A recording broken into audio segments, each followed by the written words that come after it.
Welcome everybody in to Warm Weather Fans, the Sun Belt podcast. My name is Brian Stone. I am your host, joined once again this week by Matt Miguez and somebody that I would call the Skip Bayless of the Sun Belt, Zeke Palermo. How are you guys doing? I'm going to throw it to Matt first because I have a very important question that I want to ask Zeke on the air. But Matt, how have you been? What's up with you? Being called the Skip Bayless of the Sun Belt is quite the insult. So great start to the night for you, Mr. Palermo. I'm doing well, man. College football is somewhat here. Week 0 is upon us. It is a fictitious week, but hey, I'm so deprived for college football that I'm not going to argue. Looking forward to what's actually a pretty decent slate of games this weekend.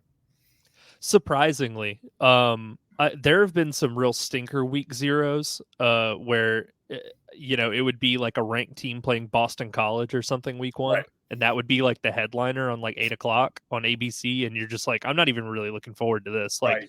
I'll watch like 2 quarters of it. I like football. I don't like uncompetitive football. So, but yeah, I think the revamped, there's a couple of other games, but I think the revamped Florida State or rebuilding Florida State versus just see where Georgia Tech's at sort of as a measuring stick. Zeke, I have a question for you. Matt sent us a graphic in our group chat earlier today. Mm-hmm.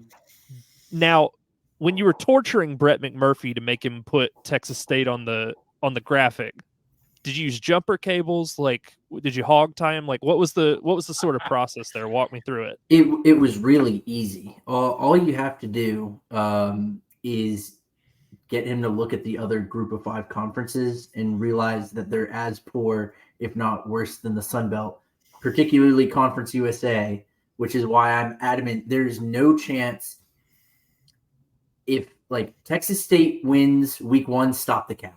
Just we'll call it there because the Russians and the Guatemalans are going to find some way to rig our committee selection and get a Conference USA team.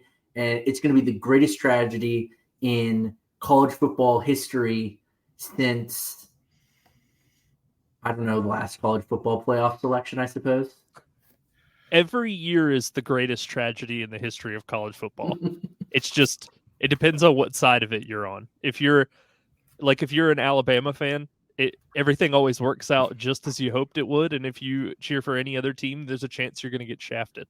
All right. So week 0 is approaching. We did talk about that. However, there are no Sun Belt teams playing this upcoming weekend. So we timed it up so that we would close out our conference previews this week. And then next week would just be a pure look ahead to week 1. So the 2 teams that finished at the top of the table, all of the FCS to FBS stuff aside for James Madison, these were the 2 teams that finished, the absolute highest in the conference on the east and west side. We talked about the fact that James Madison wasn't there was a tragedy. And they really should have been because that team was stacked to no end. But unfortunately, rules are rules, whether that we think they're stupid or not. So let's start off with James Madison. And you would.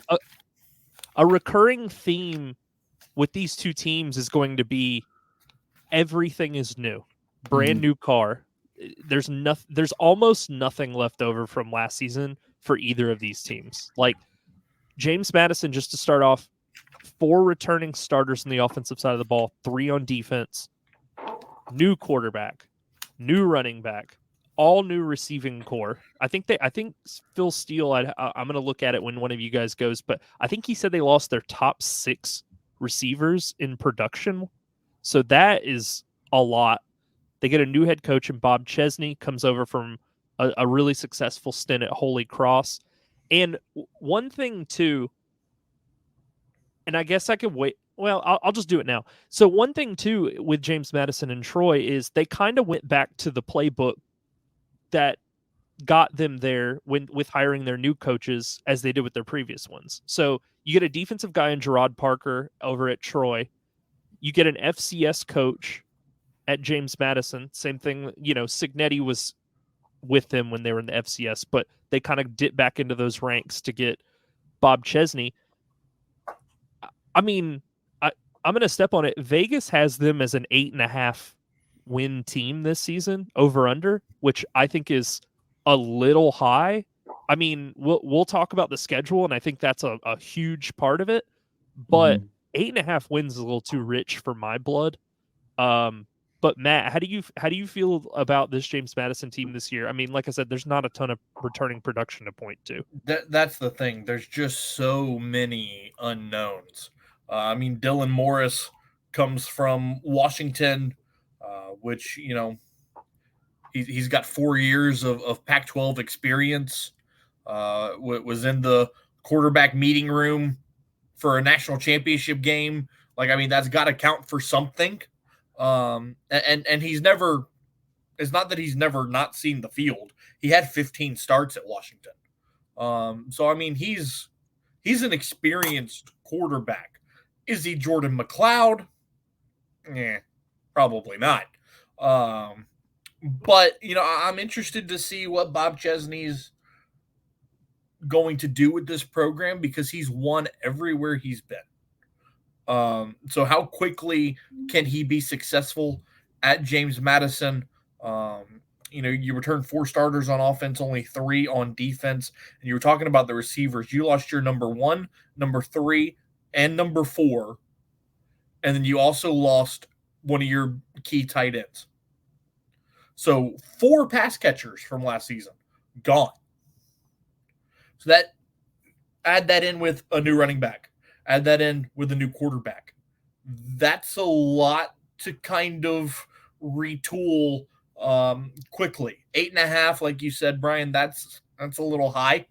Now, I mean, do I think James Madison's going to fall off and be a 4-8 team? No, probably not. But, are they going to be a 9-10 win team? Again, probably not.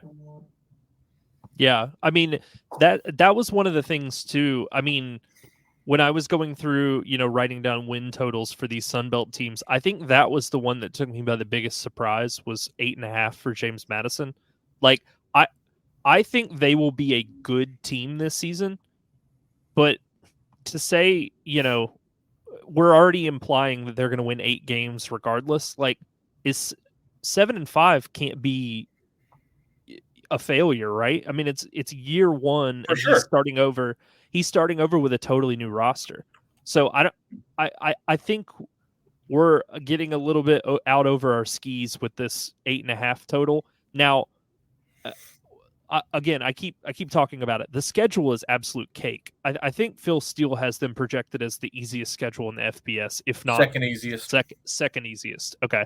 So, I mean, I think that's doing a lot of the heavy lifting, but I still think, no offense to him, but there's always the off chance that Dylan Morris simply isn't, what we think he might be at the quarterback spot.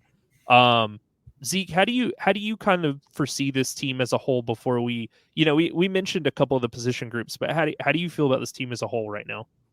You'll remember, Brian, a couple of years ago, when James Madison first made the jump to the Sun Belt and the FBS, I was dogging them. I didn't think they were going to win a single game. And I obviously was wrong. James Madison went on to become one of the best teams in the conference. As we've seen the past several years, I think that this is a group that's going to be down. I think 5, 6, 7 wins is their range here. Because as Matt talked about, offensive production is gone. You're missing like 20 some odd sacks between Jamry Chroma, and Jalen Green, who I think playing for the Bears, and the other's a free agent at this point. So, I mean, that's 20, 30 some odd sacks between the two of them that you're missing. This was just as complete as a team as you're going to see in the Sun Belt last season, and it's just all gone. Alonzo Barnett, I know Phil Steele doesn't have him as a starter, and I don't know how that's going to shake out, is someone I'm curious to watch, because last year he actually beat out Jordan McLeod for that starting gig week 1 against Bucknell. He crapped the bed. I don't think he completed a single pass. And by week 2, Jordan McLeod had won the job and beat Virginia on the road. But I think this could be an interesting – if Dylan Morris doesn't work out, who, as Matt said, is coming over from Washington as a backup primarily, obviously behind Michael Penix, I think Alonzo Barnett may have something to show because who's to say, but he did beat out who became the Sun Belt Player of the Year in Jordan McLeod last year. Well, I think another team that was in that similar situation where they might have initially picked the wrong quarterback was App. I mean, they selected Ryan Berger to start the season over, Joey Aguilar, and we saw how that played out as well. I do want to give both of these teams, App and JMU, credit for identify, not just going back to the guy they initially chose, like out of a sense of stubbornness, because there are other teams that will do that. Wink, wink, Georgia Southern, wink, wink, wink, wink, wink. They will just stick with a guy. They'll look at something that's not working and just try to cram that square into a round hole, and it just doesn't take. But they both App and JMU had guys on the bench that they knew could ball, and they were like, hey, Ryan Berger injured his finger. Alonzo Barnett, I think he did complete one pass because I looked at his stats on the Phil Steele magazine, and his completion percentage was 28%. So I think he honestly played himself out of a job, whereas Ryan Berger at App just got hurt, and a guy that was electric just took his spot. So yeah, so you, like I said, you're starting over. You guys mentioned it, Dylan Morris. Alonzo Barnett, I guess, is in the mix. I mean, I don't really know how much of a jump he could have made from point A to point B as far as last year to this year. But, I mean, he's still a sophomore, so he could conceivably just start next year if Morris plays all this season. I do not want to butcher their running back's name. However, I don't know how to say it. Ayo. That's his first name, I think. I just got done playing against them on season 2 of College Football 25 last night. He's like their best player on their team. Like, it's not really even a competition. Like, I couldn't name another player that played for them, but he was gashing me the entire game on the ground. And then, yeah, like receiver wise, Maxwell Moss, 2 catches last year as a true freshman. Tajee Hudson, 3 starts, 88 yards last year as a whole. Cameron Ross played last year at UConn, 6 starts, 552 yards. This is kind of surprising that the production at the receiver position looks like this, because how many blowouts did they play in last year? They couldn't rotate like these guys in more with Barnett or whoever was the backup. That just seems surprising to me. Although, Signetti was out for blood last year, and rightfully so. If you've got the talent to do it, why not? But on the offensive line is the one area on offense that I feel pretty good about. I don't know about the quarterback. I don't really know about skill position players, but they do have 3 starters back on the O-line. So Matt, how do you feel about? Do you think the O-line is going to be enough to kind of, raise all tides as far as this offense goes and just try to keep them afloat? Yeah, I mean, you've got 3 starters back, like you mentioned. Ayo is one of their top players. Had a great career over at North Texas over the past 3 seasons. So I mean, if Bob Chesney's looking to run the football 20 to 25 times a game, then yeah, I mean, I think they'll be fine. Because look, it all starts up front. And if you can have 60% of your starters from a year ago where you went 11-2 back, that's big. That's good for leadership. That's good for continuity. And just from a run game perspective, that these guys are good. So all in all, yeah, I mean, that's going to be a huge factor for them. But can their new running back deliver, or are they going to look to a guy like George Petway, who comes from North Carolina, or maybe a Tyler Purdy who followed Chesney from Holy Cross. So it'll be interesting to see how they decide to attack that running game.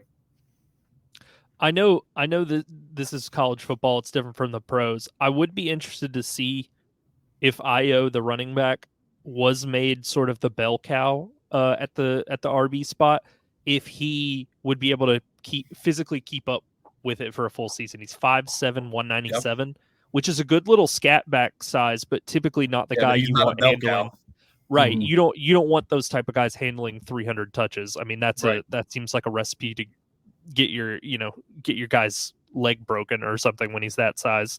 But Zeke, I mean, as the offense as a whole, I guess what sort of offense, I guess, would you run with this personnel? You got a quarterback who's kind of an unknown. I mean, Matt talked about it. He started a bunch of games at Washington, but I mean, the stats weren't really all that great. So he's kind of a question mark, or Barnett, whichever one you choose. If you're you're the head coach in this situation, you've got a good running game and a seemingly good offensive line, and then you got a bunch of question marks at receiver and tight end. So would you just look to run the football constantly and then maybe do play action, or would you try to be a little more ambitious? Well, the cop-out answer is I think it's going to be fairly balanced, and we can only estimate that because we don't know a ton about their skill position guys. But I think the composition of this offense leads itself to running the ball more, just because I like you and really like this offensive line. They return 3 starters. Chesney brings over his right tackle from Holy Cross. And then you've got a guy who was on the roster last year in Carter Swayze playing left guard. So this is a unit that I feel confident about. In the pass blocking, there were only 2 or 3 games where James Madison allowed more than 2 sacks all season. They had 5 with more than 2, but only 3 with more than 2 sacks. And they ran the ball exceptionally well last season as well. So based on the offensive line and what we saw last year, I would expect them to run the ball more. But it truly comes down to just how good is Dylan Morris, how good are his weapons, and that's something we can find out week 1. But until then, we'll see. Yeah, I mean, I just think you got to ride Petway, Io. Until you can really kind of uncork it and see what it looks like, I think you have to be a run first football team, because I mean, obviously we've talked about it. The talent coming back from last year is just not really there. I will say though, I mean, sorry. I think what stands out to me with Io, I'm going to take a stab at Adei. It just looks like the most reasonable way to pronounce it. That seems correct. Sure. I only 11 starts over the past 3 years at North Texas, but he amassed 2,300 yards. That's 700 a year. I mean, he's been their number 2 guy for several years. So, I mean, he's ready for that step up in volume, I would venture a guess. As you said, crap happens. We don't know if something might tweak and whatever, but I think by a pure volume perspective, he's the only one on this roster that I think or feel confident is ready for that increase in volume. Yeah, I mean, for sure. So on the offensive line, I wanted to call out a couple specific names. You get Tyshawn Wyatt back at left tackle. That's huge. And he's huge. I mean, but BT Dubs, 6'4", 325, started 8 games last year and then was out for the rest of the season for them. You also get your right guard, Cole Potts, back, who had 13 starts at right guard. And you get your center, Tanner Morris, who started 13 games at center last year. So at the very least, you've got 3 really solid pieces at the offensive line spot. And one of the things that Phil Steele said in the magazine was the offensive line was inconsistent or shaky last year. And I was like, I didn't really get that vibe at all. So I don't really. They sputtered near the end of the year. They allowed 5 sacks to App, 4 to Air Force, but you'll notice that lines up with them losing Tyshawn Wyatt at left tackle. But those were also really good football teams too. Oh yeah, Like I that, know. I completely agree with you. I just showing you where he may have came from that. yeah. For that. I mean, App and Air Force were probably two of the three best teams they played all year last year. So I don't think that's exactly like a knock on them. Anyway, so let's move off of the offense. Let's get to the defense. Oh, sorry, go ahead. If I can make one comment, you brought up Tanner Morris. That's a guy who really is just so impressive when you look at the numbers. So he's listed as a junior. Okay, it's his 5th year in the program. He's been there since 20. COVID and a red shirt. Like, that's a match made in heaven. This guy love COVID.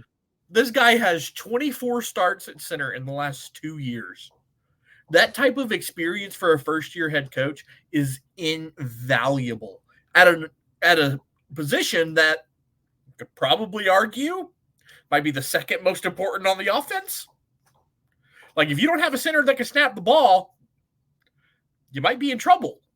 I mean, for that reason alone, I would argue it's the most most important on the offensive line. I would say, like, oh yeah, if you can't complete the center to quarterback snap, and you're in the shotgun, or even if you're under center and you're kind of snapping it into the guy's fingertips and he can't get his hands around it, that's a recipe for disaster. So yeah, it's huge that they have a experienced center who started a bunch of games back, and he can kind of help that transition for Morris or Barnett or whoever they end up selecting to play quarterback.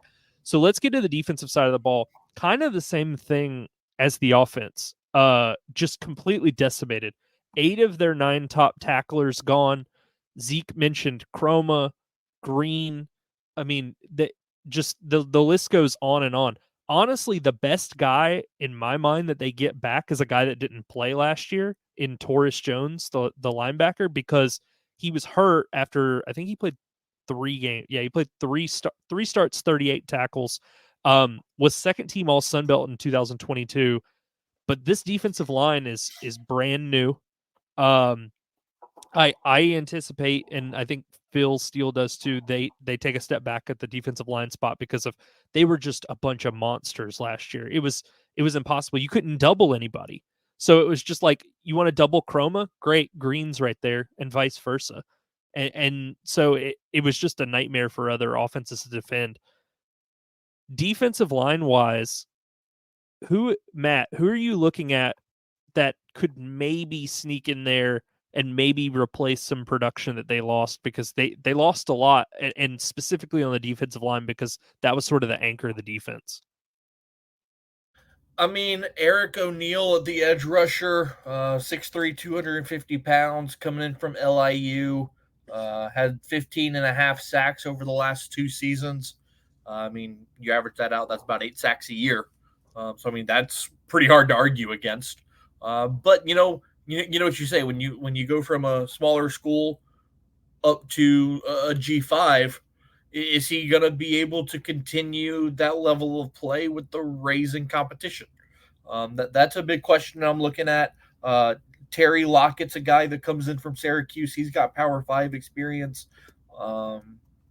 There's just so many questions with this defense. And I know we talked about the amount of questions that you have offensively, but the defense, man, it's even worse. I mean, your top returning tackler is your free safety. Like, your free safety shouldn't be getting a whole lot of tackles unless he's playing in the box a lot. So look, it's one of those things that they're going to have to figure out the defense quickly. It does help that year one is a cake schedule. I know we'll dive into the schedule later, but I mean, looking at it on paper, I would say there's 2 games that I don't have them favored in. So I mean, it is a cake schedule, which will be good for the defense to kind of get their feet wet a little bit. But yeah, plenty of questions that need to get answered on the defensive side of the ball. For sure. And then I talked about Torres Jones returning at the linebacker spot. He's going to be huge for them because, it's almost like you put a guy on ice when they get injured 3 games in for a year, and you're just like, hey, when he comes back, unless it's something really debilitating like an Achilles or something, we're just going to be cooking with gas again and have that production and leadership back. Zeke, I know we're sort of jumping around, but honestly, like there's not a lot that we can point to and say that guy is going to be really good outside of Jones and Jacob Thomas, the free safety. So Mhm. is there maybe somebody else you're looking at, or is it just kind of these two guys are going to have to anchor the unit until they kind of find some producers? I really like the guy that's running alongside Torres Jones, Jacob Dobbs, who's transferring in from Holy Cross. There's a whole bunch of them coming with Chesney. He spent the last 2 seasons or has twice won the Patriot League Defensive Player of the Year, which is not for nothing. 22 and a half sacks over 5 years. So he's a guy that's like a real disruptor. What you want out of a linebacker, a guy that can find space, get tackles, make those plays. And with the defensive line that is going to be truly crippled as compared to last season's, which was, second only to Troy, if that. I think he and Jones could make up a really strong defensive pair in the middle on the second level that both could. Realistically, I think both could end up with all Sun Belt honors. Don't forget, Zeke, you're talking about Jacob Dobbs. I know how much you love the tackle statistic. 432 tackles in 5 years. You do the math, that's about 86.4 a year. Yeah. That's pretty impressive. Yeah.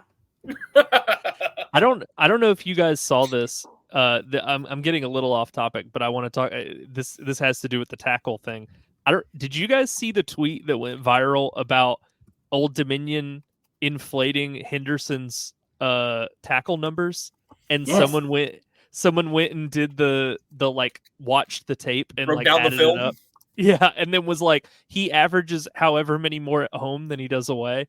Like Zeke, that's got to be like your personal hell, because like not only are we talking tackles, but we're talking about a team inflating a stat that you're already like, yeah, you just kind of got to be near the ball to get credited for a tackle. I mean, it's just like hits versus errors in baseball. It's just like, hope I'm playing at home today. Otherwise, you get screwed out of it. Well, there was something similar. There's a YouTuber I watch who covers football, and he started out kind of as a Madden guy, but he's a Packers fan, and they had this linebacker that he could not stand. He hated this guy's guts, and basically he was just said the same thing you did, which is tackles are BS, and all you got to do is kind of be within 10 feet of the ball, and you get credited for an assist. And he was just like, "This is crap." So you're not alone on that island. I just think that's funny, like. Not only are we talking about it's like a hustle stat. Like it's useful to get like a good feel on a guy. And if I'm scouting, I suppose I want a guy with more tackles. But like if we're evaluating player, it tells me little to nothing. Yeah, I mean, I agree. One more person I wanted to call out. I don't know if we mentioned his name or not when we were talking, but the third defensive starter coming back is Chauncey Logan, the corner.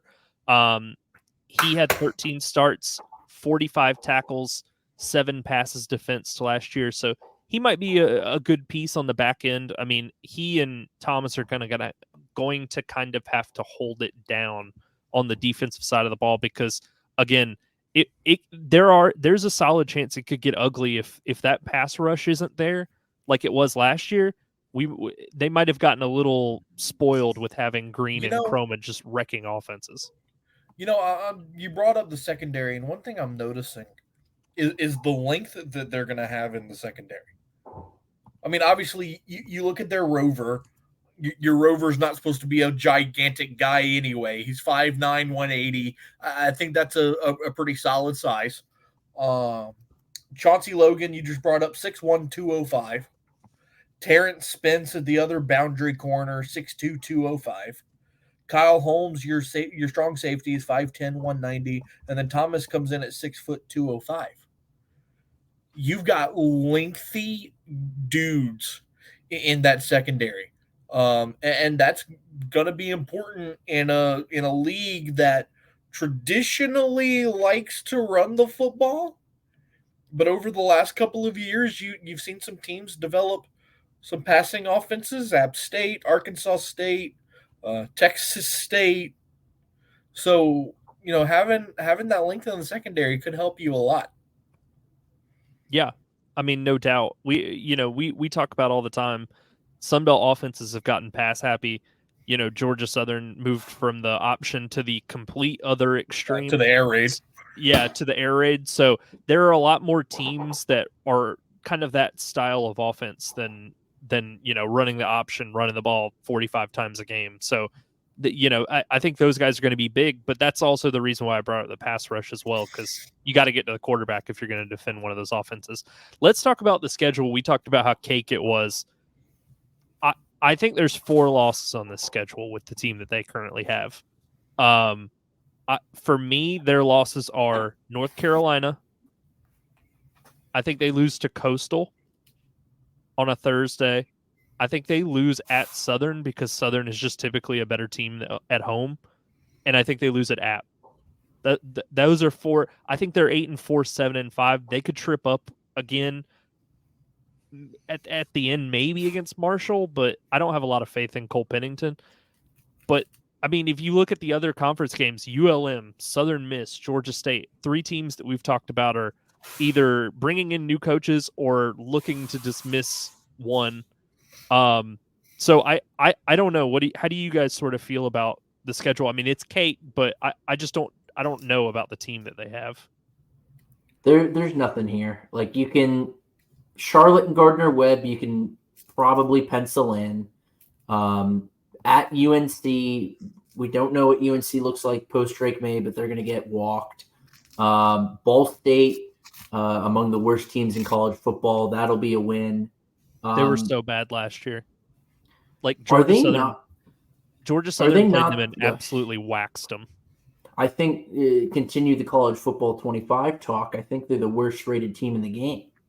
Right there next to Kennesaw. Is worse. I think they might be joint. But I don't know. Yeah, this could be, and this is completely, off the bell, off the cuff. But this could be the worst, schedule difficulty to wins ratio of any team. Because, I mean, we've said it. We're going to keep pounding it until they prove us wrong. Sunbelt East does not look good this year. And you get to draw Southern Miss. And you get to draw ULM, who are 2 of the easiest draws from the West. Yeah, I think 8 feels spot on, but given this schedule, that's a disappointment. But given the roster, that, as we said, you'd be happy with 8 wins, I think. So, doing the least with the most. You have you have a cake schedule, but you just if this was last year and they still had Jordan McLeod and all those guys, I mean, they would just be a total buzzsaw through these teams. I do think 8 wins would be doing the most with the least in terms of roster. The roster. I think that would be one of the better over performances. At least, sure, but App or not App, ULM could win 7-8 games. That would be a great overachievement. But realistically, James Madison winning 8 games is a bit of an overachievement. If ULM wins 7 or 8 games, Bryant Vincent deserves a statue tomorrow. I was just about to say, I've got a challenge for our listeners. If anybody can go on College Football 25, and I won't say a specific difficulty, but I'll say any difficulty other than freshman. So you can play it on varsity if you want. With ULM's current roster in 2024, can you win a natty? I'll do it tonight. Can you win a natty? I would challenge them to win the Sun Belt. Honestly. And look, no disrespect to Hunter Herring. He was at UL. I saw a lot of potential in him. With Hunter Herring as your quarterback, can you win a national title? Yeah. Probably not. If a listener can pull it off, and send us proof. I'm about to get some stickers made of our little football logo. That's news to Ooh. me. And so if y'all pull it off, I'll send you one. Hell yeah. Nice. Okay. Yeah, as far as the the natty goes, I've seen some wacky things as far as the rankings for other people Yeah. on the college football subreddit. I mean, people are posting like Auburn going 7-5 and being the second seed in the playoff. I was just like, what is going on with this game? I saw one today that had Florida International as the 3 seed. Like, stop it. What? Right. What? All right. So let's go ahead and turn the page over to Troy.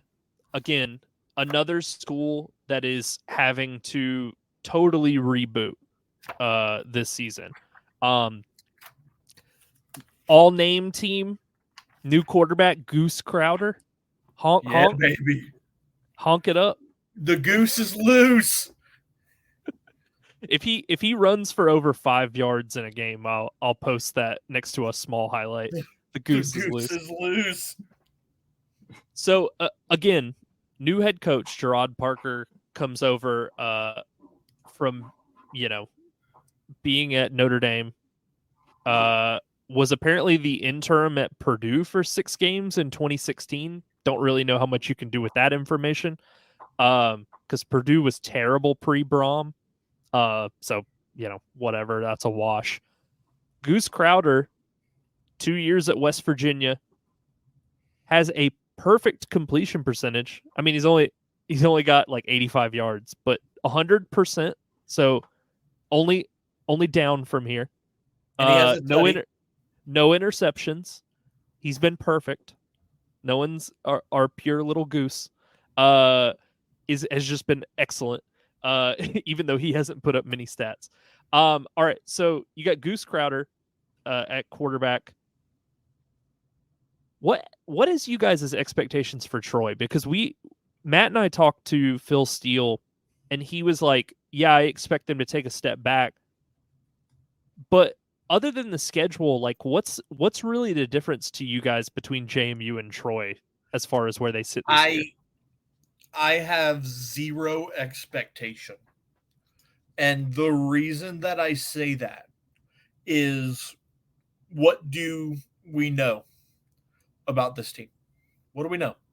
Defense. We know that Goose Crowder has 2 touchdowns in his career. One of them at West Virginia, and then one last year at Troy. Your second leading rusher from a year ago, Damian Taylor, who had 361 yards, is back. So that's a positive, right? You got a guy that didn't get a lot of touches behind Kamani Vidal, but got enough for you to feel pretty confident about what you're getting back. And then you also return your number 2 and number 4 receivers. 2 starters. Okay? 2 starters on offense, 2 starters on defense. I can't have an expectation with that, because every position that you look at, there's a giant question mark. Mm-hmm. And there's a giant question mark with the coaching staff too, because he's never been a head coach. So, I mean, as harsh as it may sound, what's my expectation of Troy? I can't have one. I don't know. So I screwed up. Gerard Parker was the OC at Notre Dame, not the DC. I don't know why I just immediately associated him with being a defensive guy. I just kind of thought that they would go back to the well, I guess, mentally.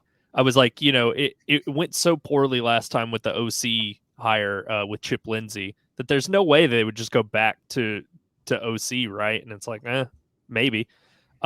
Zeke, as far as the offense goes, is Damian Taylor the only guy you feel good about? Because, I mean, for me, it's like him and, Eli Russ at center. We talked about how important the center position is. Do you feel good about anybody on this offense other than those 2 guys?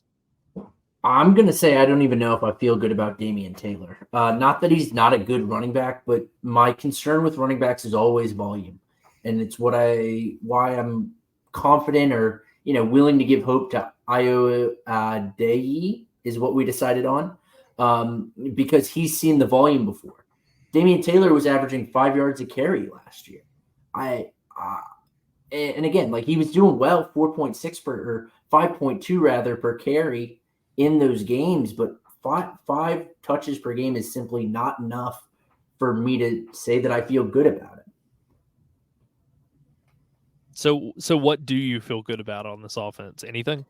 It's very similar to James Madison. There are guys that could be good, but at this exact moment, other than a couple pieces on the offensive line, although I think JMU's offensive line is far more complete than Troy's is, the offensive line is the thing that makes me most confident about this team.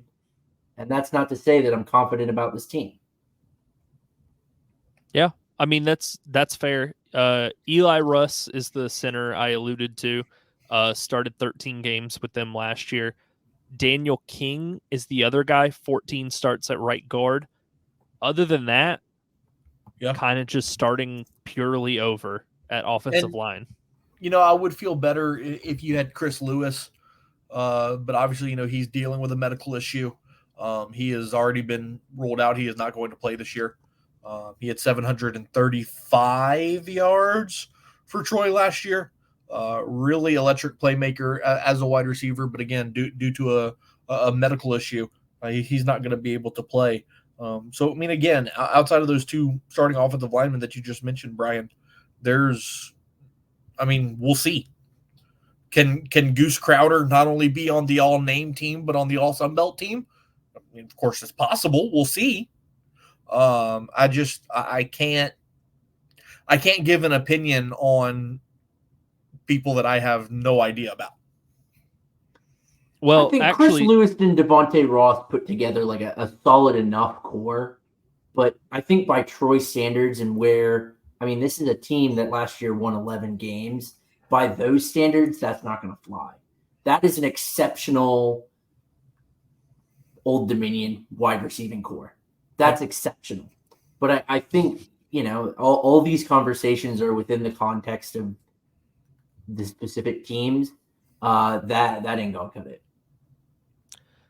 Well, speaking of guys that don't actually have much of any sort of backing to their name, but Phil Steele likes him. Jordan Lovett at the running back spot, he thinks is going to be like a really solid piece. So maybe he and Taylor like rotate in, because Zeke, you talked about it. Taylor had some great efficiency on sort of low volume behind Vidal last year, who is now on the Chargers, and I try to keep up with his progress, and it seems like every day he just bounces around the depth chart. Like one day he's with the first team, and then the next day he's the fourth string running back behind Jarrett Patterson or somebody random like that.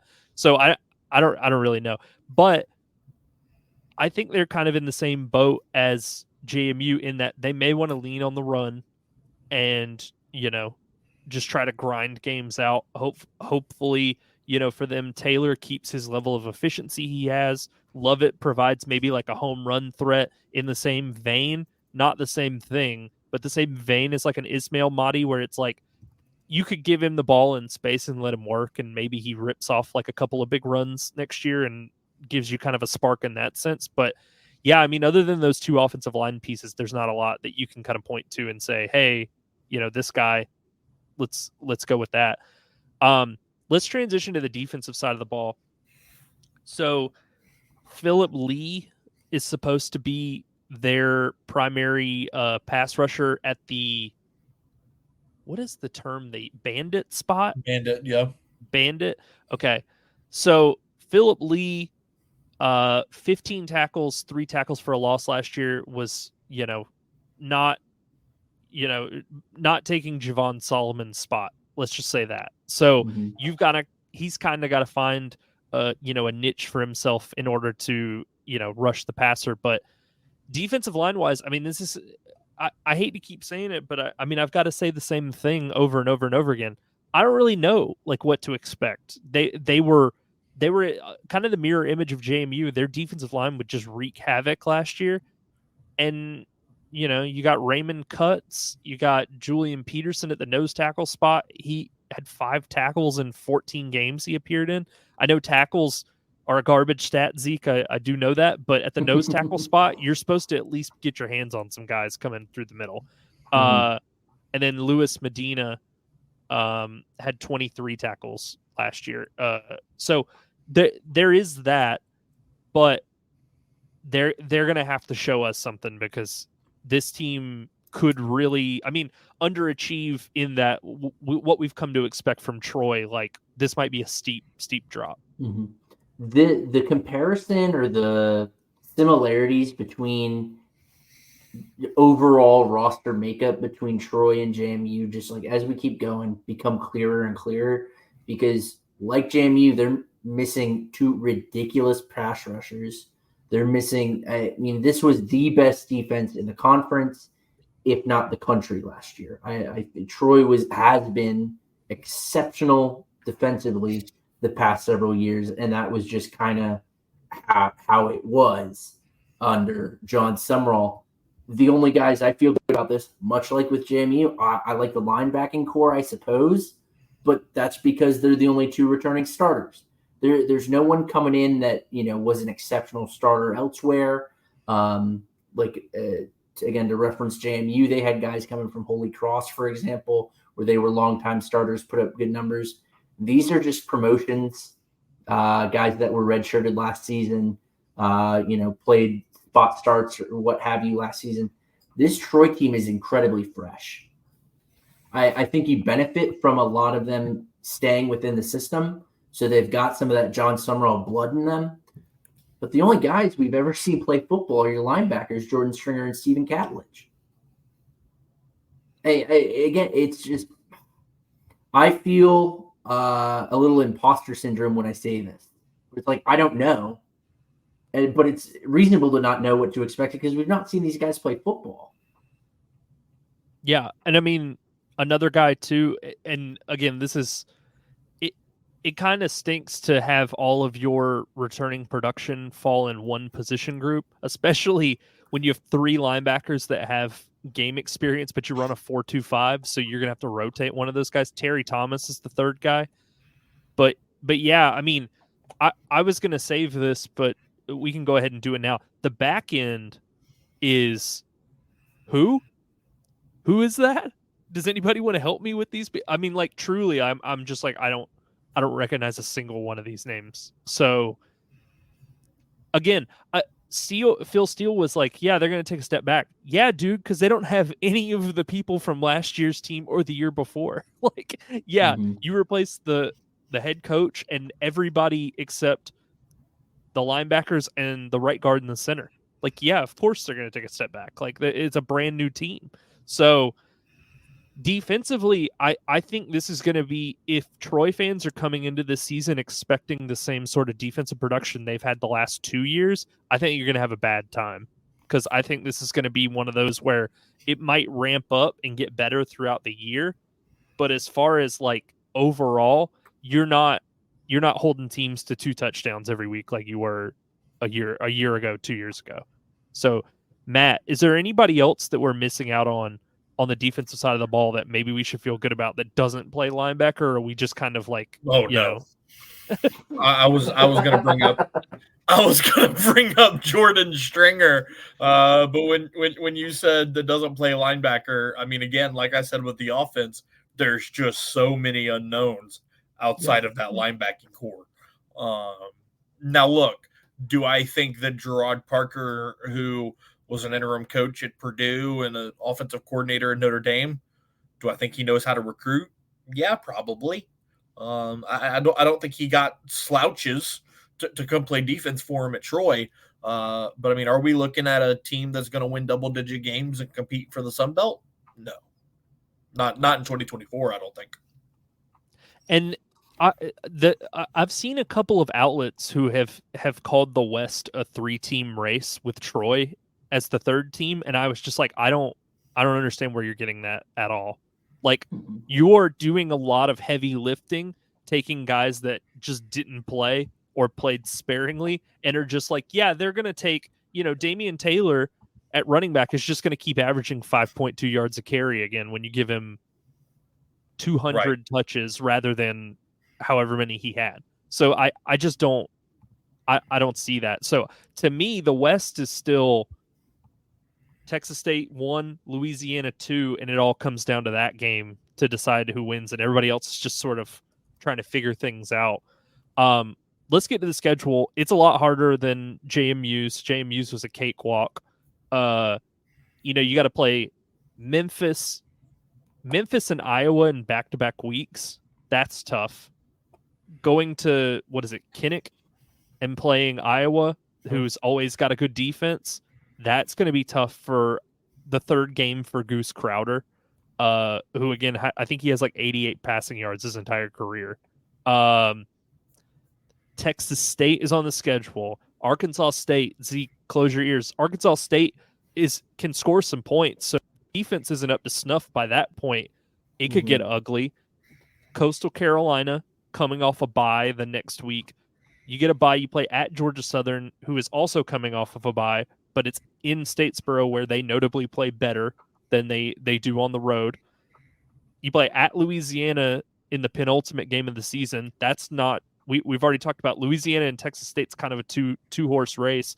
And then you close with Southern Miss, but I mean, by that point, who knows if you're just going to be mentally over it the same way that Georgia Southern was last year when they backslid. If you catch enough L's in a row, it's kind of tough to pull yourself back out of the dumps and be like, no, guys, I swear we can do this. You know what I mean? Like, if you just catch 5 L's at the end of the season, it's going to be really tough even to say, hey, guys, no, we really need to get up for Southern Miss, even though we've just gotten our doors blown off by, Louisiana and, Arkansas State scored 45, 48 points on us after they struggled to do anything the last couple of years. Their win total 6.5. Where do we kind of stand on that? Over. You think the over? Yeah, I mean, I'm not gonna say they go as far as being a 6-6 football team.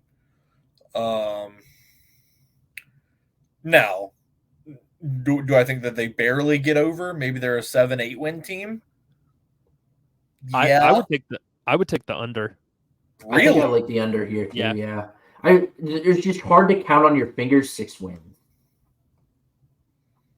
Well, it's like, okay, we don't know anything about Nevada. Georgia Southern plays Nevada too. I don't know anything about Nevada. You got typically bad. Yeah, they're typically not very good. You got 2 Power 5 schools again, Memphis and Iowa back-to-back weeks. Is Memphis Power 5? No. They're American, aren't they? But top of the American. Without Cincinnati, they're consistently top of the American. Yeah, I guess I forgot about them still being in the American. Okay, so you got Memphis, who's always like a really good P5 school, no matter who's the coach. Iowa, who we already talked about. Texas State, again, Arkansas State, Coastal.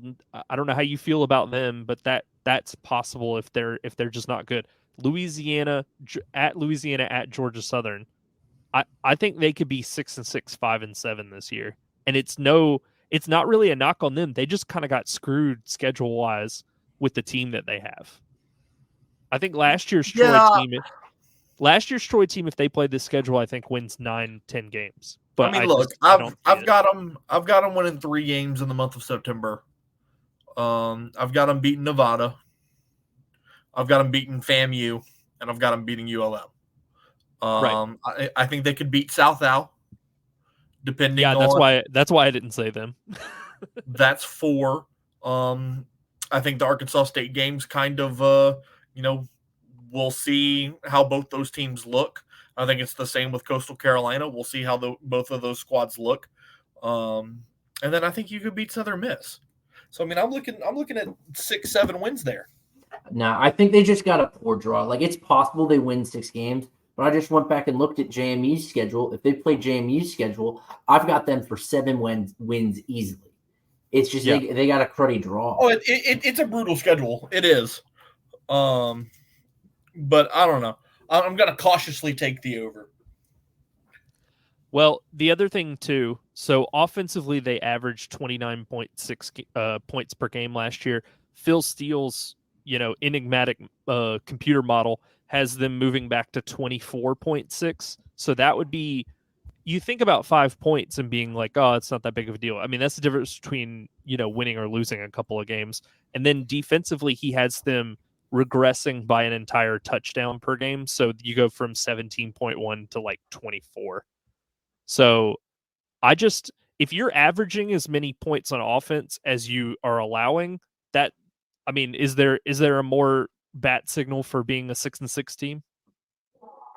That's perfectly balanced, as Thanos would say. That's fair. So I think a lot of the coin flip games are going to be a real problem for them. I don't foresee them winning a lot of the coin flip games. The games where they're overmatched, they're beating the hell out of FAMU and ULM and Southern Miss. Sure, 3 free wins right there. But the rest of them, I think it's going to be tough. So, as we sort of close out here, do we have any sort of last minute thoughts on either of these teams? And if not, Zeke, you could go ahead and tell everybody where they can find you on socials, and then throw it to Matt, and then I'll go last. Yeah, you can find me on Twitter at Zeke Palermo, ZekePalermo. Nothing, Matt's usually got something fun to plug. I don't this time. You can follow me on social media at Miguez Matt. I will be posting a poll on my Twitter page tonight, on Monday as we're recording this. 3 teams, 1 playoff spot. Who gets it? A 12-0 Texas State, a 12-0 Liberty, or an 11-1 Tulane with their lone loss coming to Oklahoma? Oh, who gets the playoff spot? I think Tulane is. I think Tulane is more likely to slip in than Liberty. I go Texas State, Tulane, Liberty there. We browbeat you about this last week, Zeke, and I'm going to feel this way until I see the committee do otherwise. They're going to put in, if a team is undefeated in the G5, they're going in over a team that even at the team that has the most quality loss, they do not care about that at the G5 level. They're all about dubs. And so, again, I think the real question is, I think Texas State, if they made it to 12-0, goes in over Liberty, because I think you could look at strength of schedule and that type of stuff as a tiebreaker. But I guess they would be 13-0 because hypothetically, I would have all 3 of these teams as their conference champ. Yeah, and I just don't think the committee cares enough or is educated enough to pick a team that even has a loss if there's 2 or 1 undefeated team on the board. I just don't. I don't see them doing it. I do have something fun to plug. So we are going to be on YouTube. We have set up video for this podcast. We are going to start posting episodes. I'm going to try to get some clips set up so that we can maybe do a little like TikTok, YouTube short type deal. And we can push those out on Twitter as well. So again, if you want to look at my ugly mug and then these 2 guys, you can catch us on YouTube. It's literally youtube.com/@warmweatherfans, our Twitter handle. So you can catch this episode and every subsequent episode over on that channel. You can send us emails at warmweatherfans@gmail.com. Follow us on X, warmweatherfans. You can follow me personally on X at watchthestone. Boys, this was the last preview. We're back to cooking with grease. It's football season for real this time next week. Hell yeah. All right. So I can't be more excited, honestly. Like every spring and summer feels like it gets longer until football season than when I was a kid, where it just felt like I didn't want school to start, so I just was holding on to summer as long as I could. Now I just can't wait to get to fall, and it feels like it takes forever. But next week we will be back previewing week 1 games. We'll have the the betting sheet setup that we set up last year. I'll go back and look at what our winning percentages were and add that as well, just for context. But yeah, we got a lot of really fun stuff in the works, and I hope you guys join us on YouTube or your favorite podcast catcher. But yeah, this has been another episode of Warm Weather Fans.